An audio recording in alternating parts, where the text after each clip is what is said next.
morning, afternoon, or evening, wherever you are joining. I appreciate you all joining us today for the supply chain webinar. I hope your day is going exceptionally well. We are diving into a very stimulating topic for today, which is supply chain innovation, what that is latest trends in the automation and visibility. Your attendance is greatly valued. So allow me to start with an introduction of myself and AI Code Spot as a platform to you all. My name is Nitin Naveen, and I serve as the Vice President of Innovation and Strategy at AI Core Spot. With nearly a couple of decades of experience in different consulting firms that has navigated emerging technologies, I'm privileged to have collaborated with a lot of stakeholders, global thinkers, and absorbing their innovative ideas and the solutions. Today, my colleagues Arvind is there, who has helped us is reaching in making this platform a successful one, and Naveen, who is there also in the back end, who helped us in making out this session and absorbing one. So I'm sure their commitment and endeavor in shaping this event deserves a round of applause. Now about our company AI Core Spot. It commenced its journey around 4 years ago, established the focal point for knowledge in AI, ML, GenAI, robotics, IoT, and a lot of other emerging areas. Our webinars aim to impart cutting-edge technological developments within the industry. Each month, we explore different technology realms, introducing fresh themes and continuously expanding our reach.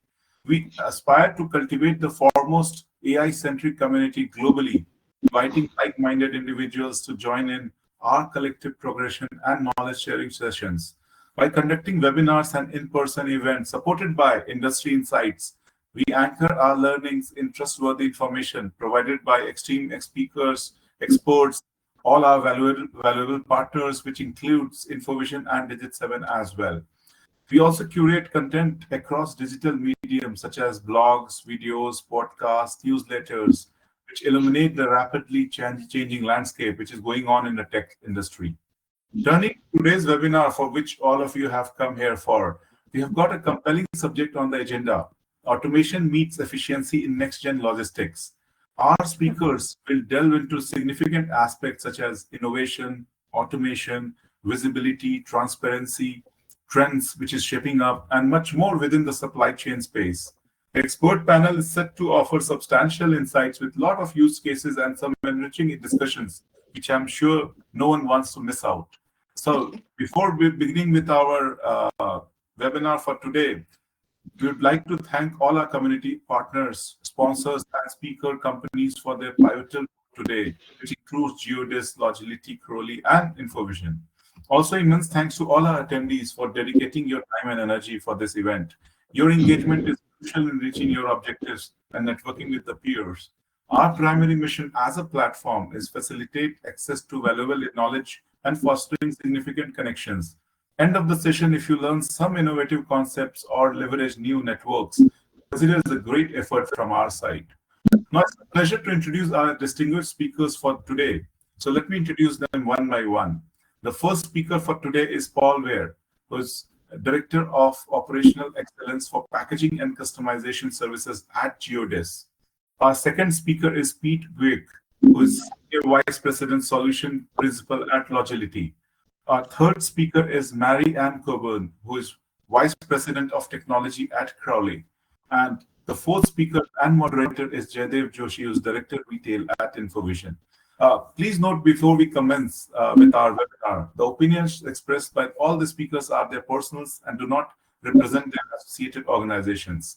With that said, I pass the stage to Jaydev to steer this captivating panel discussion. Over to you, Jaydev. Thank you so much, Nitin, and thank you so much for the esteemed panelists who have joined us today for this conversation. I'll probably begin with an anecdote that automation is everywhere around us. In fact, one of the examples which just came in mind a couple of minutes ago was even in the office that I'm sitting, I have the electricity which is now automated. We have sensor-based lights, and while it's great, it saves on the energy. It sometimes is also tricky because every 15 minutes the light turns off if I'm not moving around. So if that happens, I apologize upfront, right? Again, coming to the topic we have today, I'm really excited to have a strong list of panelists who have been in the industry, have been there, done that, and who can really shed some light into what are the latest trends as far as supply chain innovations are concerned. So with further ado, I would like them to introduce themselves, and then we can jump into the conversation. Piet, if you can introduce yourself, and as you're introducing, I'll probably want you to share one piece of innovation within the supply chain industry that you feel is critical, or something that has really reshaped this industry. Okay, Jaydev, thanks, and for allowing me to start to introduce myself. My name is Piet Buyck, based in Belgium, Antwerp. I've been in supply chain for the last, let's say, 20 years. But the last, since 2008, in the first generation of AI, trying to use different signals than just pass to plan. And the first generation, of course, was struggling with black box, very hard to implement, but tremendous results. So that really triggered me on how can we transform these more promising opportunities at that time into something that's really daily usable. And so a couple of years ago, I started my own company called Carvis, where we tried to create a language so that people could interact with AI in almost like human way. And 2020, yeah, we started the company, and everybody remembers 2023, ChatGPT came, and then of course it kind of exploded. ChatGPT games everywhere, even everybody in his normal life, wants to interact now with data in a normal way. So my contribution, or what I would like to explore further towards the future, also in my role at Logility, is how can we combine this insight creating large language models with the capability to the solvers of the past to predict things and to bring that into daily use, and even take it even a step further. And that brings me then to the team where I think I would like to talk a little bit about. Can we imagine that AI and generative AI, as it transforms also in capabilities to do processes, that it also becomes like a colleague, that it does work for us, and that it becomes almost like a second workforce. So that's one of the elements I would like to bring to the discussion today. Absolutely. Thank you so much. Thank you so much for that. I'll move over to Paul Ware. Paul, if you can introduce yourself, and again, if you can probably highlight one area of innovation within the supply chain industry ecosystem that you feel like really resonates with this. No problem. My name is Paul Ware. I am currently the Director of Operational Excellence with Jaydev in the Packaging and Customization Services. As far as a little bit about my background, I have extensive manufacturing as well as supply chain experience, well over 15 years. I've worked in pretty much every type of environment that you could probably think of, steel manufacturing, food and beverage, 3PLs, things of that nature. So I have a pretty well-versed background as it relates to that. From the business transformation standpoint, as well as operational excellence, I feel that AR, VR will probably be one of the key things that I would want to call out for a few different reasons. As it relates to training and development, I think that it could really benefit a lot of locations and sites to train their people in basically every different arena, as you can think of, from customer service to supply chain. In addition to that, from the manufacturer and supply chain perspective, I think the training and development of the maintenance technicians would be a key aspect of it. As well as being able to develop a predictive, it can also help you to develop a root cause analysis and also help you to get more predictive when it comes to your maintenance program, as well as any other safety related issues that you want to get addressed. Awesome.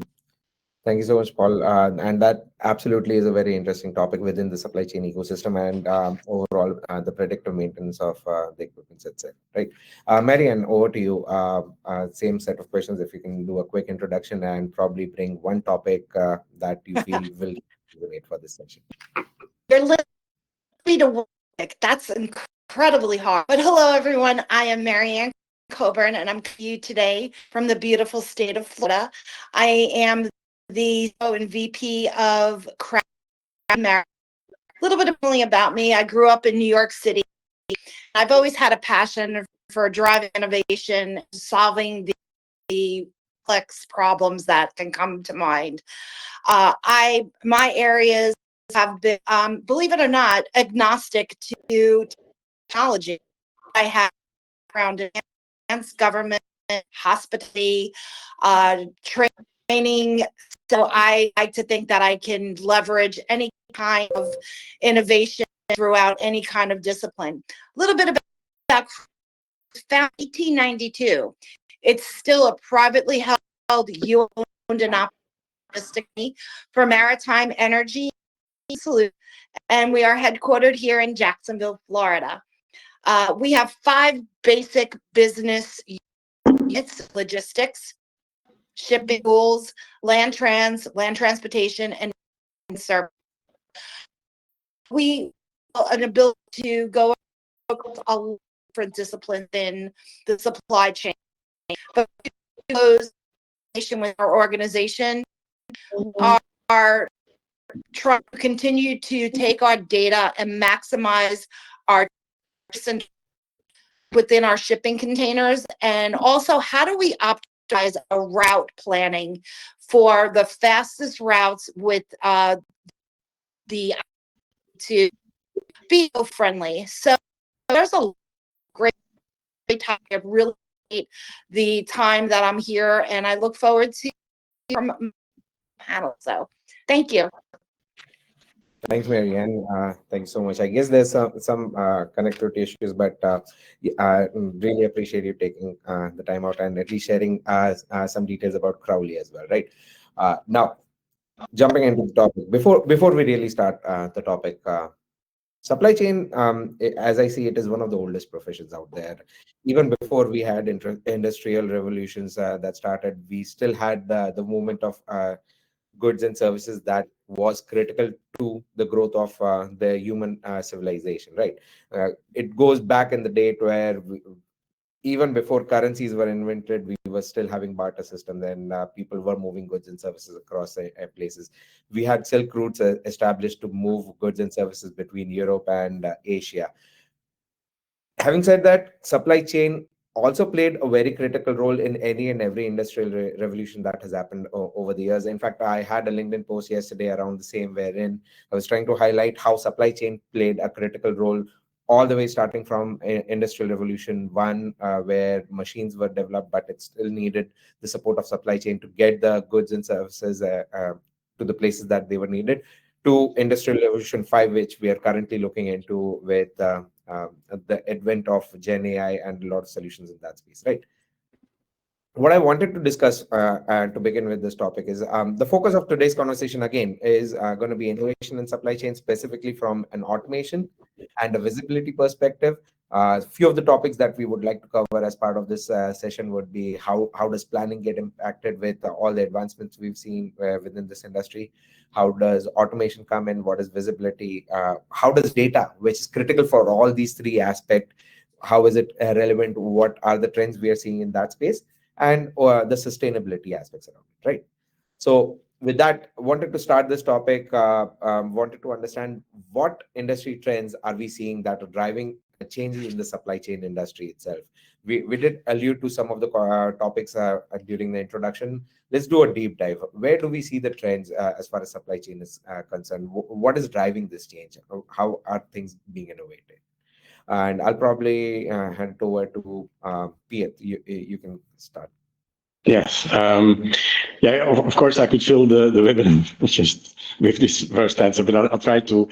From my side, what I see is, of course, data. Data, and it's called, now it has a new name, it's called user graphs. It basically means that you try to describe whatever you do, your business, whether you move something, whether you buy something, sell something, with something with characteristics, and you try to measure these characteristics. And the typical change that we see now is that before this was in the head of everybody or in the head of the management. Now it becomes digital. And when it becomes digital, of course, it can be part of a language. So then, when it becomes part of a language, then you can basically share it a lot easier. You see this complexity of the former ways of planning is changing dramatically, or could change dramatically, let me say like that, because we are very early in these areas. Because when I am in finance, I can now see what's happening. I can understand it because that insight is a digital insight, and I can ask the LLM, or when you think about ChatGPT, I can just ask the question in my language, and I get the answer in my language, which used to be like domain specific for somebody who was technical shipping something, or somebody who was technical getting the orders in. So that changes. So that means the latency goes away, the insights increase, of course, and because we now not only have the numbers but also the insights behind it, we can start connecting the different levels of planning. What before used to be like your strategic plan was based upon, for instance, an industry index going up or down. Now you see that this index didn't go up, so it will impact your business, and how that will impact will now not need to wait, till the next strategic exercise, but it will be connected to your day-to-day operations. So this new word for it is like fusion. Your physical products will fuse with the digital environment you're working in, and that information will now be readable and accessible. So I said around 2 minutes answer. I tried to code that. So that would be my start. How planning will change. No, that really resonates well, especially with the advent of ChatGPT. It's kind of taken away a lot of barriers within the industries, because a lot of times there's a lot of industry lingo, which, as you alluded towards, like if you don't know the language, it becomes a little tricky. But with ChatGPT, it just makes it simpler and accessible for the wider audience, and that is what is one of the trends that is shaping this industry. Paul, anything you would love to add? I think to me that I think automation is really causing a lot of the change as it relates to manufacturing supply chain. For example, there are definitely improvements as it relates to safety and quality requirements. In addition to that, just from the time from the Industrial Revolution to now, the inflation has changed as well, right? So a lot of those things has definitely related to the growth of technology. In addition to that, it actually helps to drive change. But at the same time, we wanted to make sure that we're able to maintain healthy productivity. So as it relates to those topics, that I think that AI and robotics is probably one of the key things in those industries.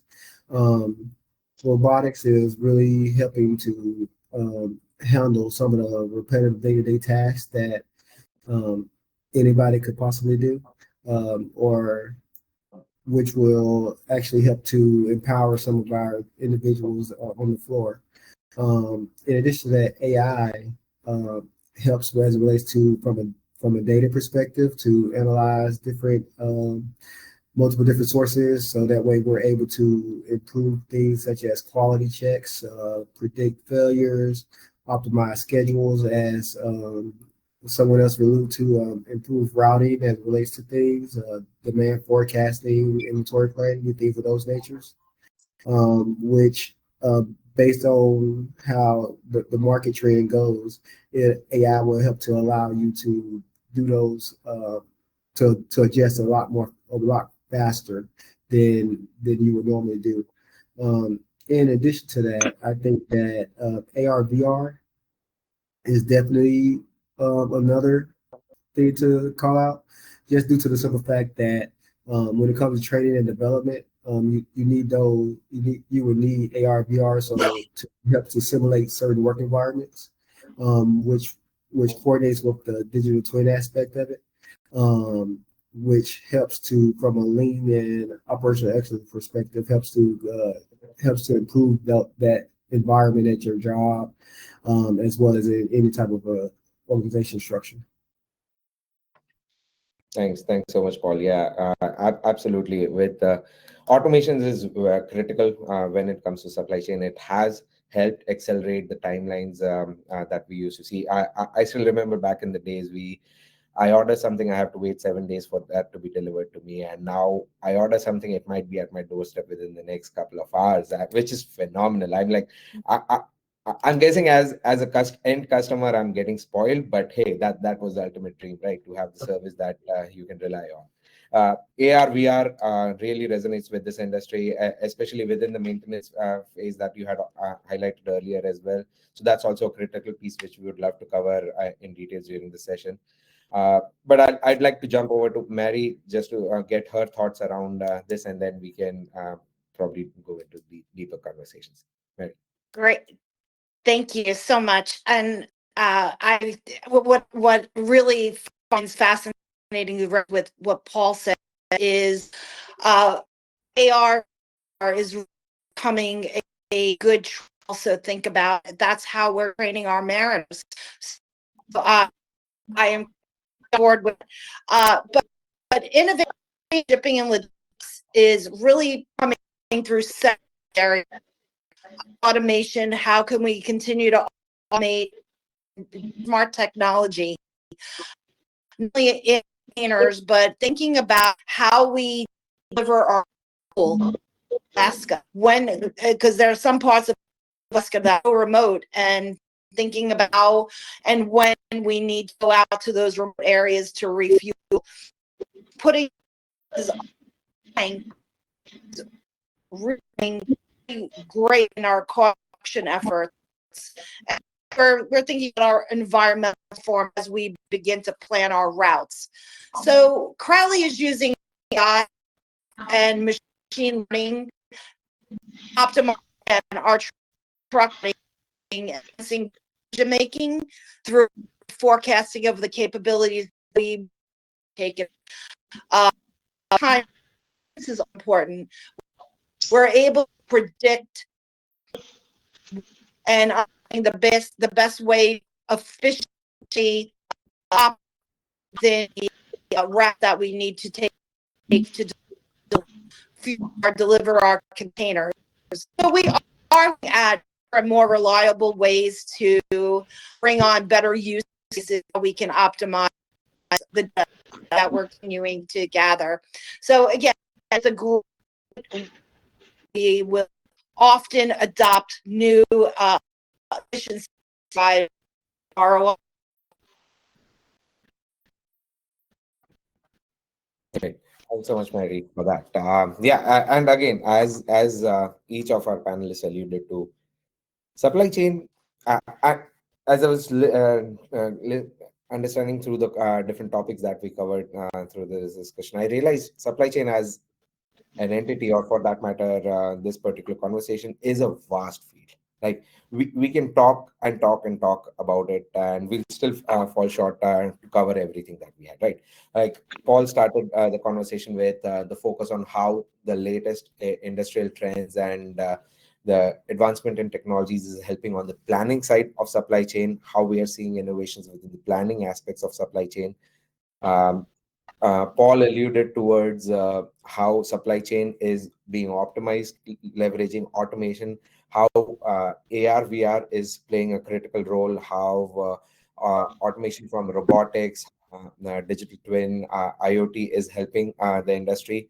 We also heard about different solutions from a visibility perspective within the supply chain ecosystem. Like earlier, I would order something, things would come, I wouldn't know how it came in. But nowadays, I would know exactly which street my parcel has crossed before it hits my home. Right? There's plenty of things that we can cover as far as this topic is concerned. But let's start with planning, because with anything good, it always starts with planning. How do we get things optimized? How do we make sure we meet the timelines? How do we make sure the routes are optimized and we are moving things in the most efficient manner, right? Back in the day, it was relatively simple. You probably have the complete manufacturing of devices or equipments in the similar facility, and then you just pick it up and ship it to the customers. But with the globalization over the last few years, what we've seen is there's more and more complex patterns that are getting added from the overall supply chain ecosystem perspective. A single product, let's just say an iPhone that I have, might have crossed at least 7 different countries and 4 different continents before it reaches my hand. And that's just this small part of the overall supply chain that we need to factor in for, right? So, Piet, I'll probably want to talk with you about planning. You did mention about the new planning language, especially with the advancement in Chat GPT and with Gen AI coming in. Where do you see planning? How would that change? How is planning being optimized? Yes. So, of course, like if you think about the planning we talked about, and each Marianne and Paul, each from their point of view, it is a continuous amount of decisions. First, leadership thinks what's going to happen, what are the risks, then all the different departments need to think what's going to happen and then make some kind of budget. They get together, then they get into operation, in sales and operation planning, they think what's going to happen. And then you go into execution, where do you ship it, how long do you ship it, what's the risk, and so on. So that it's like a whole network of events, that's permanently needs to be synchronized, and where decision need to be made based on the latest information. And so the most important things by digitizing it is, of course, that information becomes available at the moment it happens. But also from the people who make those decisions, a lot of times, and maybe Marianne Paul can shine the light also on this. If you're a demand planner, it used not to be something that you could just do the next day. You need to go into organization, you need to learn the organization.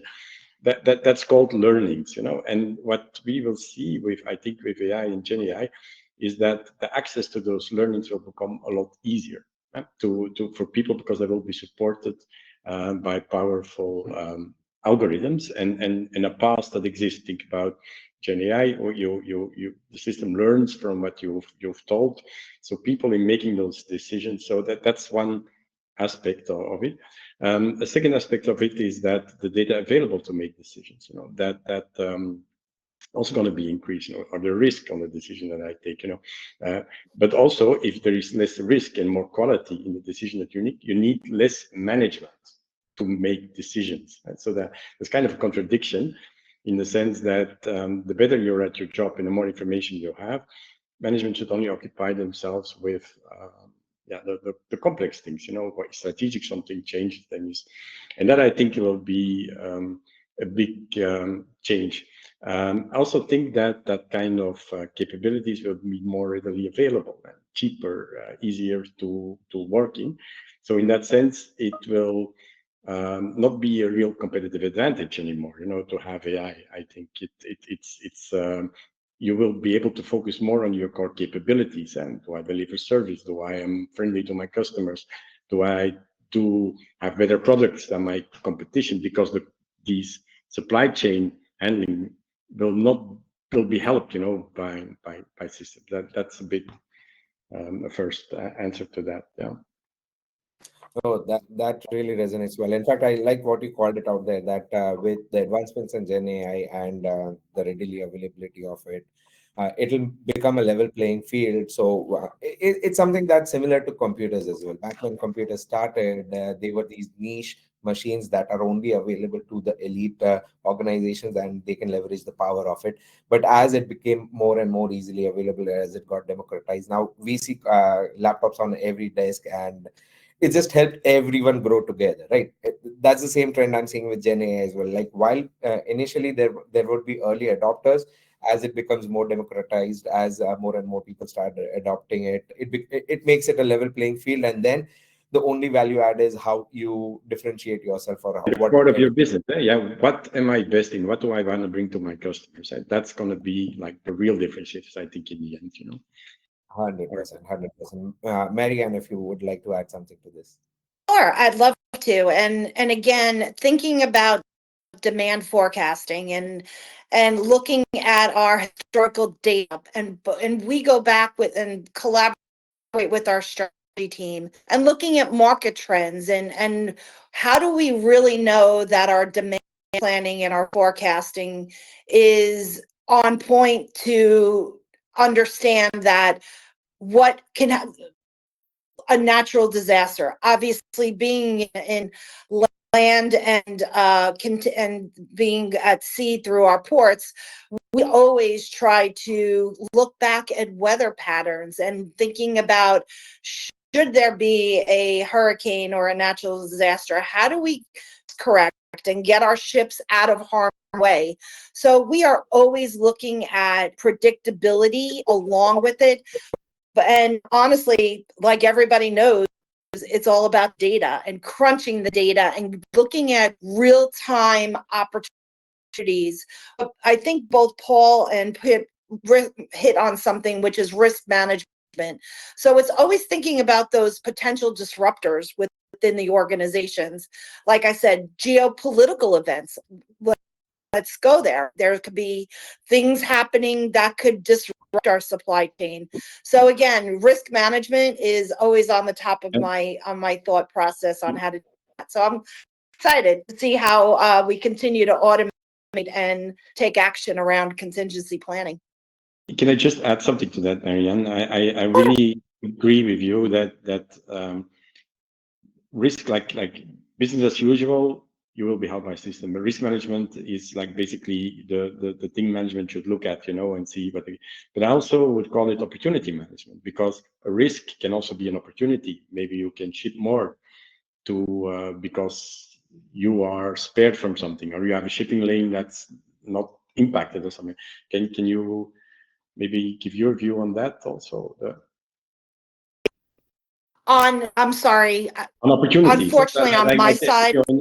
If you look at risk, then you try to defend yourself. You try to be resilient. But you could also use data, to be opportunistic and say, okay, I still have capacity where a competitor has been hampered by a storm or by, I don't know, rebellion or something like that. So that you look at it in two sides, Oh, absolutely. And the competition is always out there, and what we try to do is find and identify alternative suppliers or transportation routes, or thinking about how we continue optimization to reduce costs and delivery times. So again, real-time tracking and monitoring is something that we're continuing to grow and leverage on. So we're working on continuing to automate those opportunities. Awesome. Yeah, that's really helpful and insightful as far as planning is concerned. But moving from planning, like planning is very critical and it is the first step of anything. Once things are planned, it is the execution that we get, right? And from the execution standpoint, automation within the overall ecosystem of the supply chain is something which is very critical. It has drastically reduced the timelines. It has improved the efficiencies, and it has helped us deliver faster and more accurately over the years, right? Wanted to discuss a little bit more around the automation in action within this ecosystem, right? What are the different types? Of course, we've discussed AR, VR. We've seen how AR, VR can help from not only training and making sure we are running efficiently. There are a lot of other trends we are seeing within the automation. Specifically, digital twin is something that is coming up, which can help from the planning perspective as well as from the execution perspective. We are seeing the advancements in robotics, RPA that is coming in. So, Paul, I'll probably hand it over to you. And if you can, from an automation perspective, specifically, not only from the supply chain, but also from a warehousing perspective, where do we see things moving? I think what we kind of see things is really going from an automation perspective in supply chain and manufacturing. Is we're going to see AI helping to improve things such as quality checks, helping with predictive failures, as well as what we kind of talked about before, optimizing schedules. I think that this will help to drive some improve consistency as well as improve quality and safety in all the different areas. In addition to that, I think that one thing that we need to understand as well with AI is that it helps when it comes to real-time visibility, and when it comes to dashboards, different supply chain platforms. I do think that what was mentioned on the previous question as it relates to understanding risk management is definitely a key aspect of it.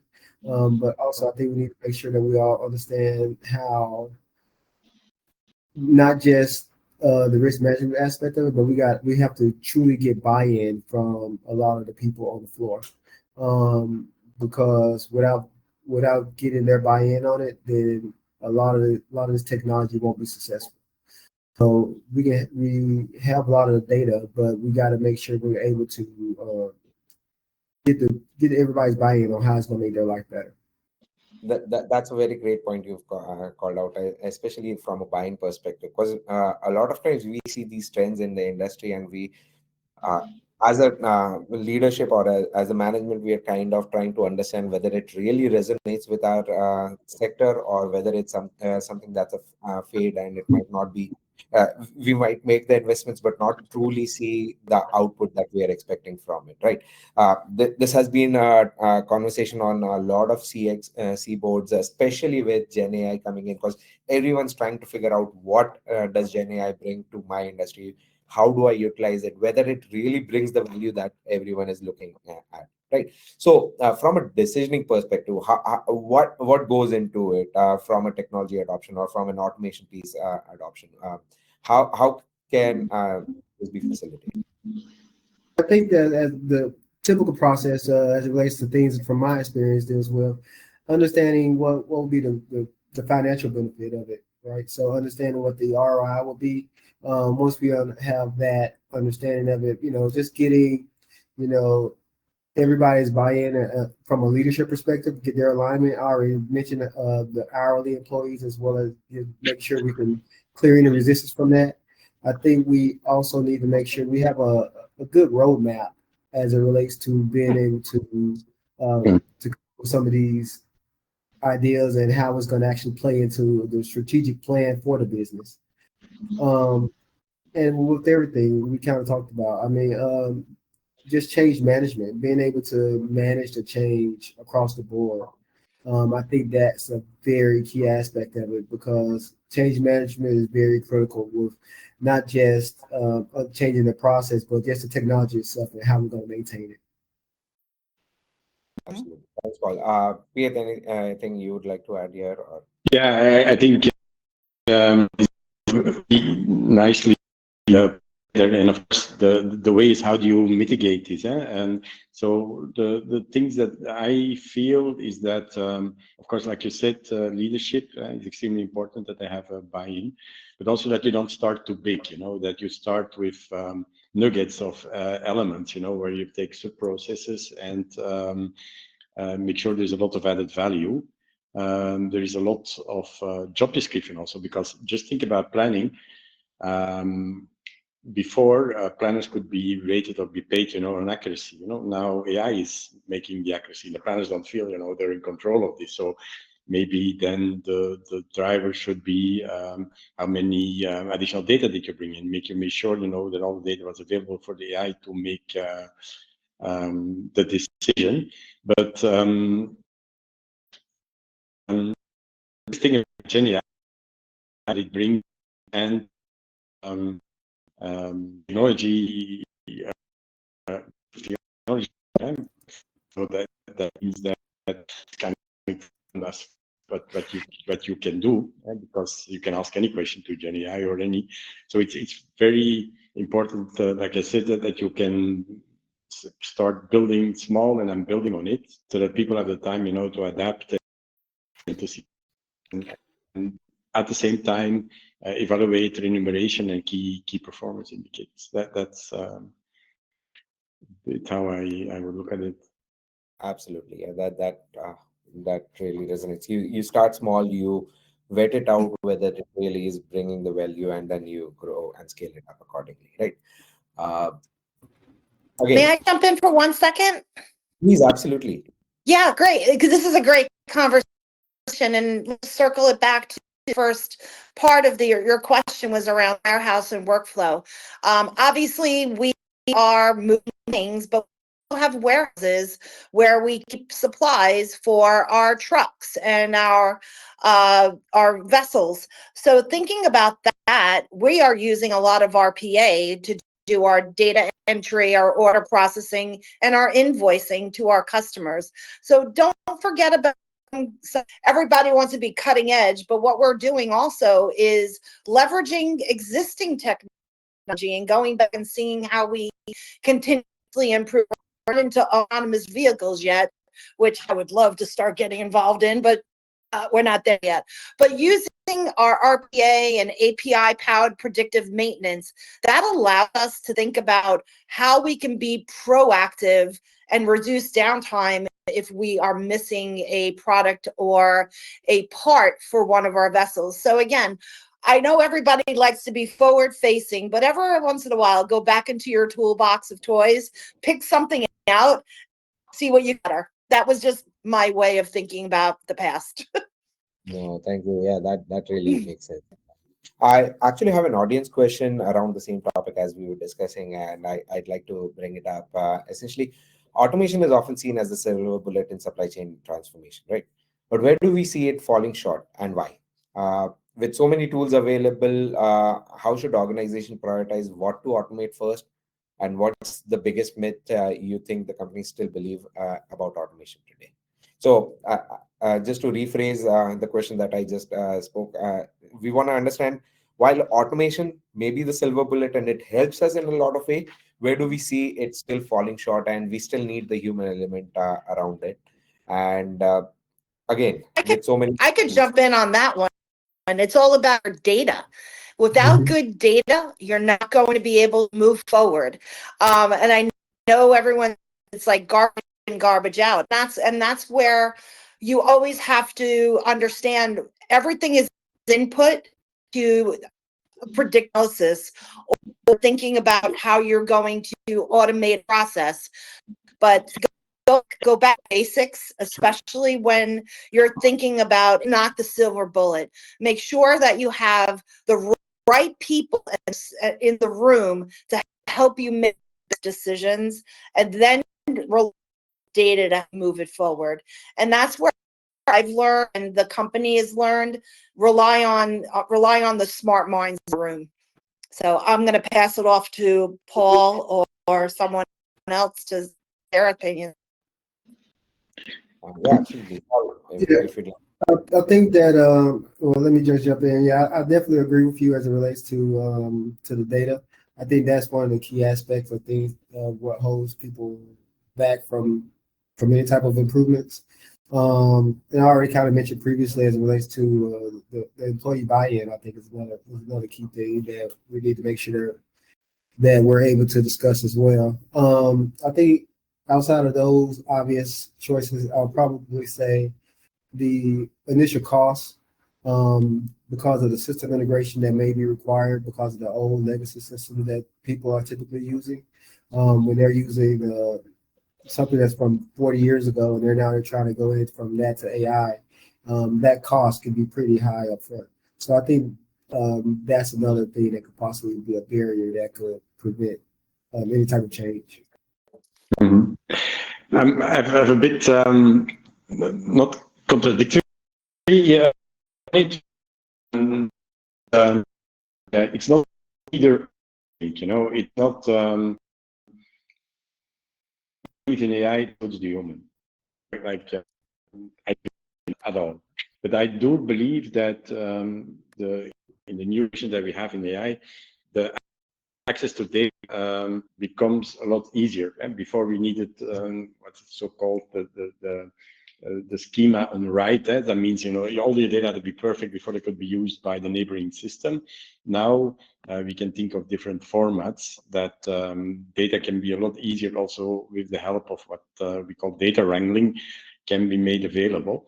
And the point is not, to have all the data I need so that it can independently make a decision. No, I think now, can the person that now takes your decision in your organization, can he make better decisions if he, for instance, would knew the order volume, if he would knew the weather forecast, if he would knew maybe some competitor information. And that's something, this smaller sets of data that you can bring together to support your human decision making. I think that's the road, and of course, in the end, we will come to completely networked systems that will have all the information. But don't underestimate that. Just monitoring your orders, for instance. Everybody has a good order system. Just monitoring your orders. Are my orders coming in as expected? Are they fast or slower? Are they happening in another speed than I expected? Allows you, to drive your business more closely to your customers, for instance. And you don't need a lot of data for it. Okay. Yeah, that's a good counter argument as well. Like, while data has always been the core crux of a lot of opportunities and a lot of innovations that we've seen, playing with the data, making sure the data, whatever data we have, works for what we're trying to build, really is important, right? Let me quickly pivot to another topic that we had on our session today, which is visibility. Like, Paul also alluded towards it, like when it comes to automation, yes, we do have a lot of automation, and something that very closely ties to the automation is visibility on how the things are moving, right? We have the planning, we have the automation in movement. Now we want a tracking of our logistics, right? So with the real-time supply chain is no longer a novel idea. I've been saying this again and again. The delivery times have been slashed to mere minutes nowadays. Where do you see from a visibility and transparency, what are the hurdles that may be coming in? Or is it that we are oversharing? What are the risks and concerns?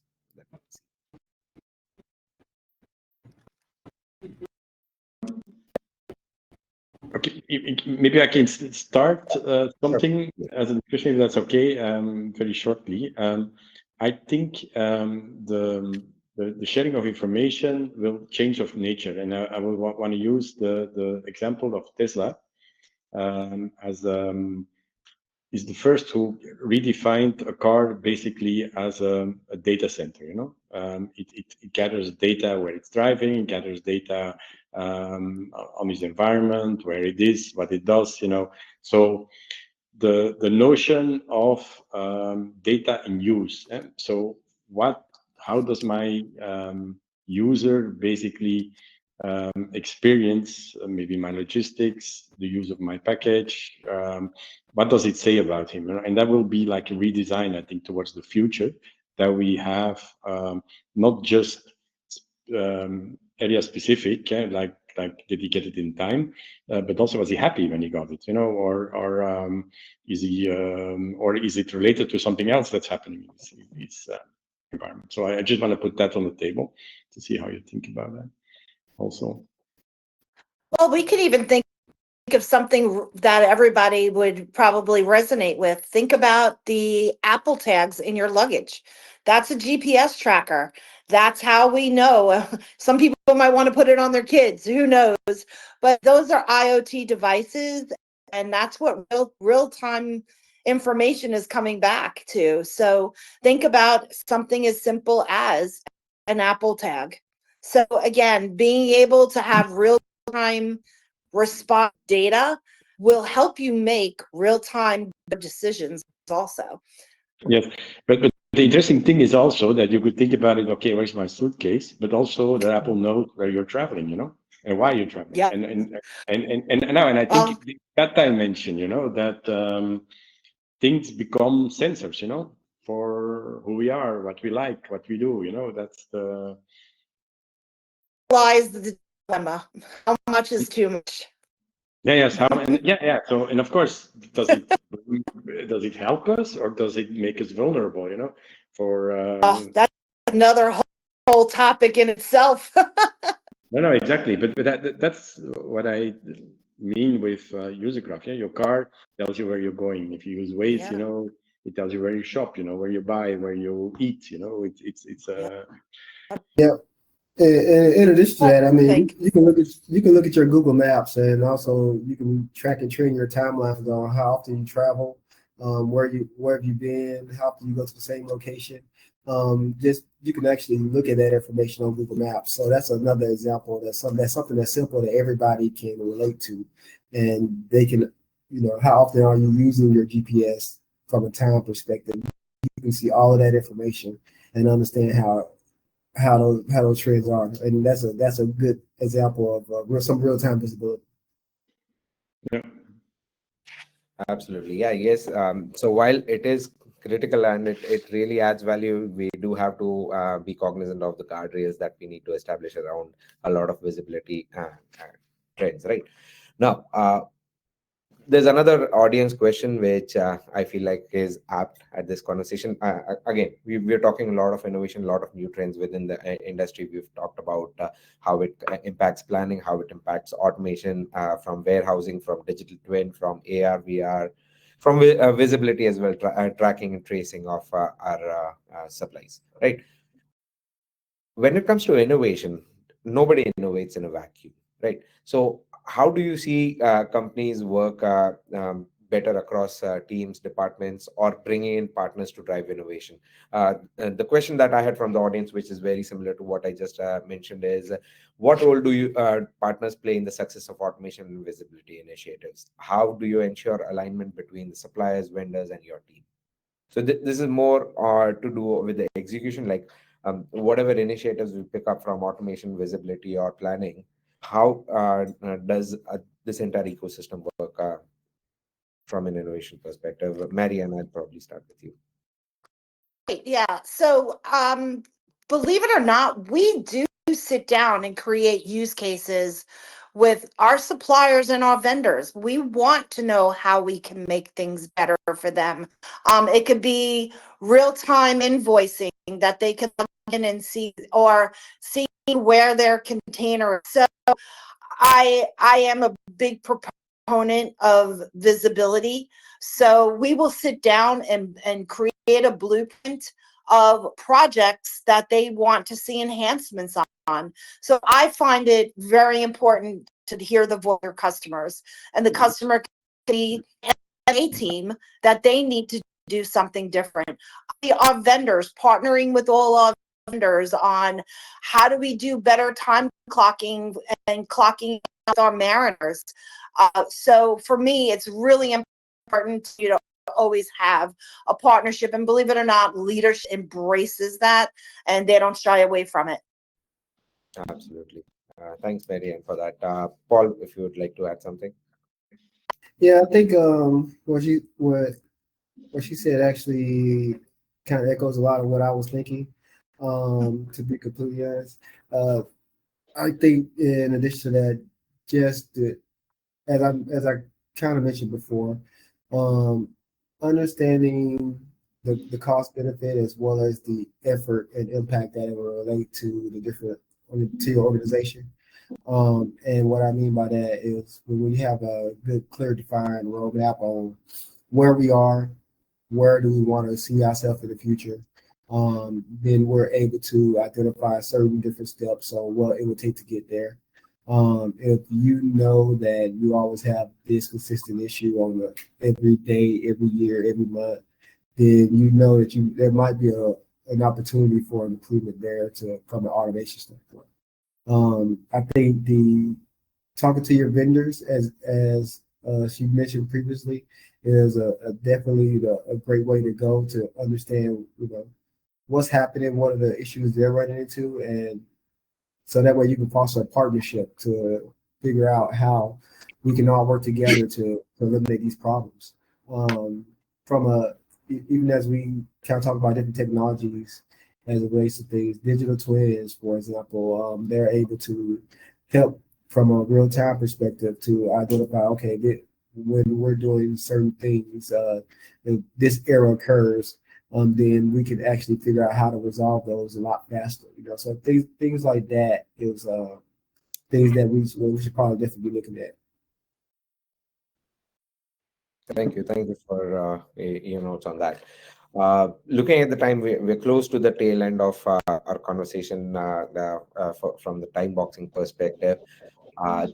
Just before we conclude, I wanted to bring one last question here. which is forward-looking question. Where do we see ourselves as far as innovation is concerned, as far as supply chain is concerned in the next 5 to 10 years? We've seen drastic leaps and bound improvements over the last 20, 30 years. I just want to kind of see where you envision this entire trend going when it comes to automation, when it comes to globalization versus localization, or for that matter, even sustainability, which is a very core topic right now within the entire supply chain ecosystem, right? Any thoughts around any of those topics? I, I I can. yeah, Paul. Yeah, I think as it relates to automation, I think AI robotics is going to definitely be what's going to take things to the future. As it relates to those things, I think that if we look at the way that we look at robotics right now, it's just a linear process as it relates to it. It moves forward, it moves backwards, or it picks something up and it puts it down. I think what the future holds is that there will be multiple other decisions that AI and robotics will be able to work together hand in hand to change the way that works. So robotics will be able to make certain decisions as it relates and adapts in the future. As it relates to from a sustainability perspective, I would probably say that we'll probably go more circular from the end-to-end perspective of it in the next 5 to 10 years. I think that will be from the circular supply chain, green logistics, carbon tracking. I think one of the key successes a lot of companies will start to do will be able to really, for example, measuring CO2.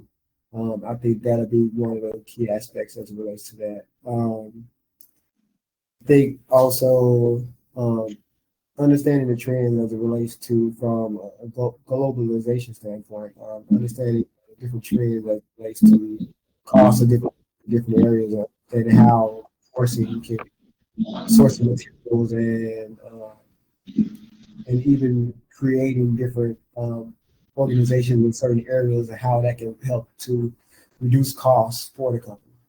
So.